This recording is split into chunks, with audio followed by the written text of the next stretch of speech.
On a green mountain, a family of mountain lions was walking through the woods while the father warned the group about the humans on the other side.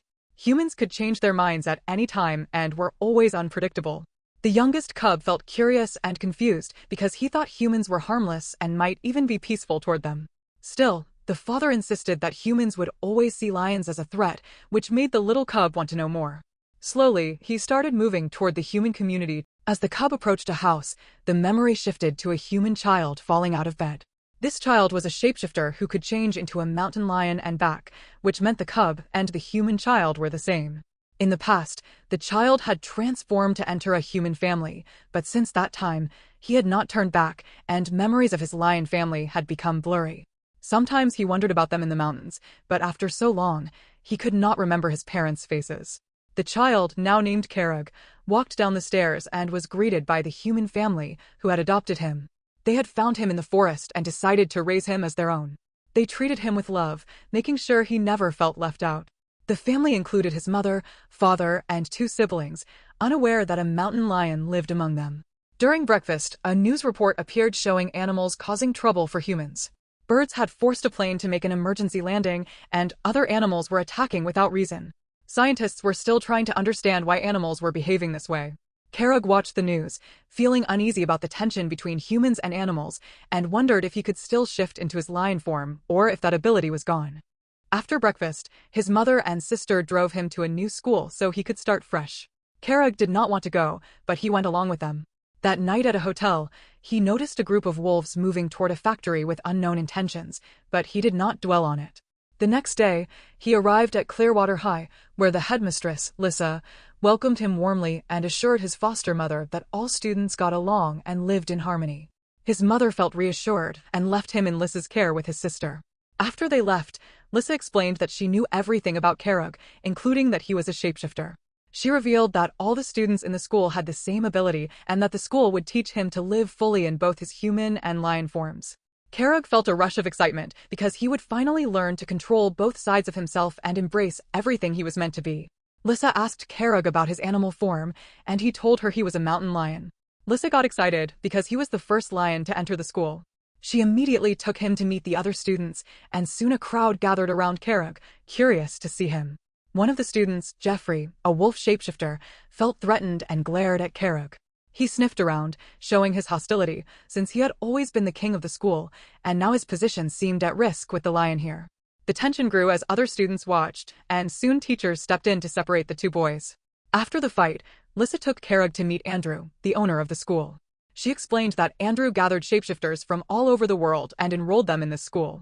When Andrew realized Karug was a lion shapeshifter, he smiled and shook his hand. Andrew asked about Karug's lion family, and Karug felt a pang of sadness while explaining his past.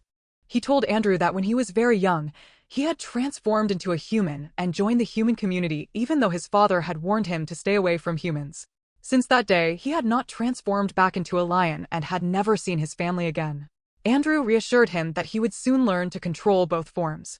Lissa then took Karug to his dorm room, where his roommate was a squirrel shapeshifter named Holly, who had already mastered transformation. She introduced them and told them to get ready for class.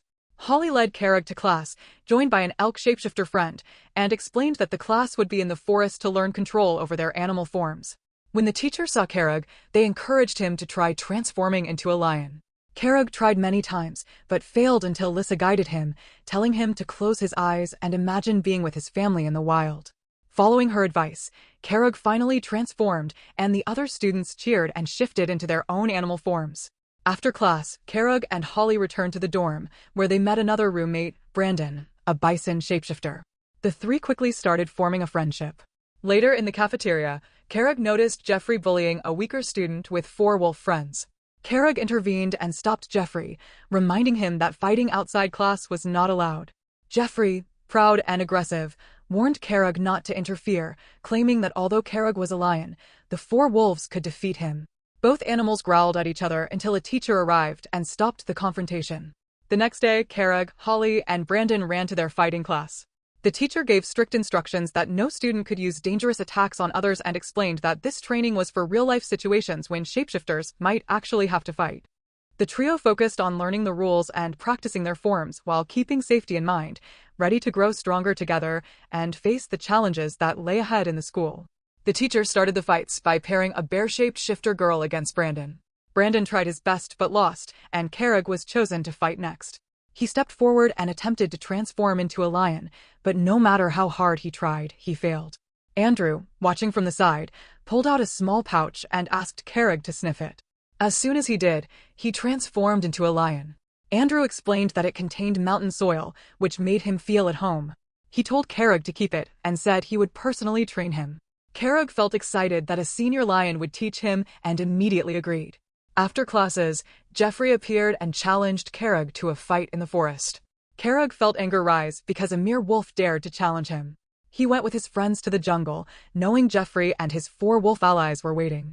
Carrig felt nervous being outnumbered, but he jumped in without hesitation.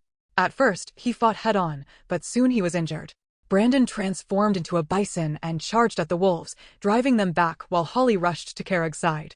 An owl had been watching and reported everything to Andrew. The next day, Andrew took Carrig to a training area and explained that he knew how Carrig had been defeated.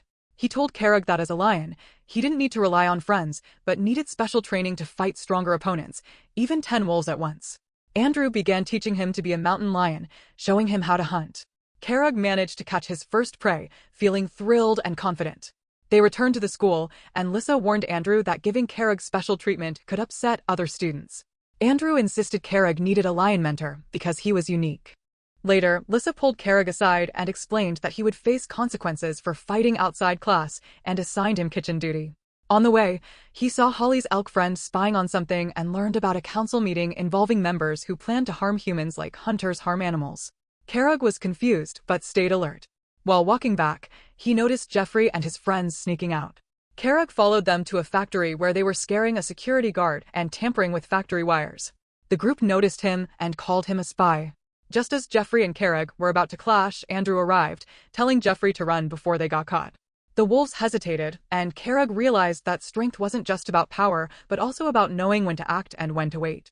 Andrew rushed them into his car and drove the kids back to the school while Carrig started realizing that Andrew was behind all the chaos and that whatever Jeffrey was doing was probably on Andrew's orders. When they arrived, Andrew asked Carrig to walk with him and explained everything. He told Carrig why the animals had started harming humans and that they did not always hate humans this much. He explained that humans had shown no mercy and had destroyed much of the wildlife while killing many innocent animals. Carrig still seemed unsure, so Andrew explained that the factory Jeffrey had tampered with had destroyed most of the forest nearby and released toxic chemicals that killed many animals. The Council of Animals was doing everything they could to protect their home and make sure humans stayed away from their territory. Andrew shared a personal story about his wife and daughter, who were killed by human hunters in the mountains, and then revealed that he had called Carrig to join them in taking revenge on humans. Carrig was shocked and said he needed time to think, while Andrew warned him that the mission was very important and he needed to decide soon. The next day, while Carrig practiced running with his class, his bison friend got hit by a car. It turned out the car belonged to Carrig's human family, who were visiting him. They happily greeted him and invited him for a hike on Saturday. Carrig agreed, excited to spend time with them. After they left, Andrew called Carrig and reminded him about the mission on Saturday, asking for his help. Carrig refused, saying he had plans with his family.